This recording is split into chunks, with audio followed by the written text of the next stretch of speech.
days away from turkey time, but in the meantime, it's merely Monday's episode of The Play.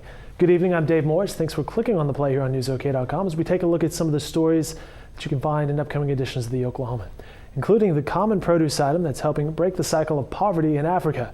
We'll also take a look at the upcoming OSU Baylor game. But first up, big news for those of us here at the Oklahoman. OPUBCO has signed the lease on the Century Center downtown, so our offices will be moving from Britton and Broadway to 100 West Main, roughly September of 2014. In tomorrow's paper, we'll have a new design for the new space, and Steve Lackmeyer will have more details about the company's transition. Again, that's Tuesday's edition of the Oklahoman, and Steve will also reveal his special connection to the Oklahoman's future home.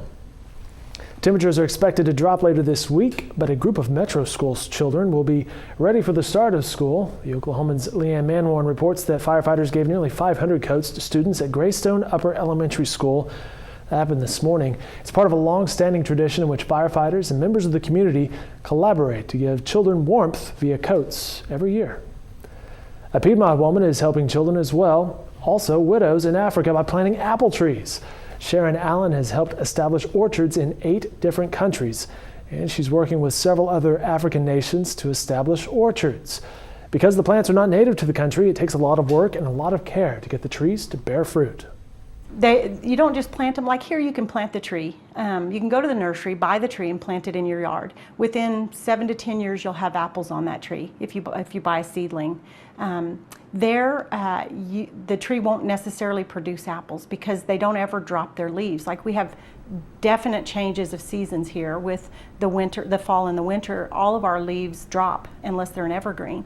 Well, then in the spring, before the leaves come, they bloom, and the blooms are the apples. So there's no spring. It's rainy and dry seasons. So you don't ever get the dropping of all of the leaves. So there you have to force the tree to think it's been in a dormant season by stripping all the leaves off.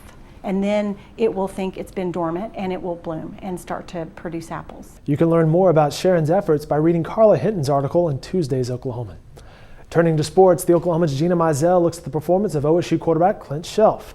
Shelf has made several big plays in recent games, and Gina asks where have these big plays come from. The Pokes have a big game this weekend as Baylor heads to Stillwater. Our sports staff will take a look at one of the standout players for the Bears, Shock Linwood. Linwood is a converted high school quarterback and has emerged as a force in the Bears' prolific offense.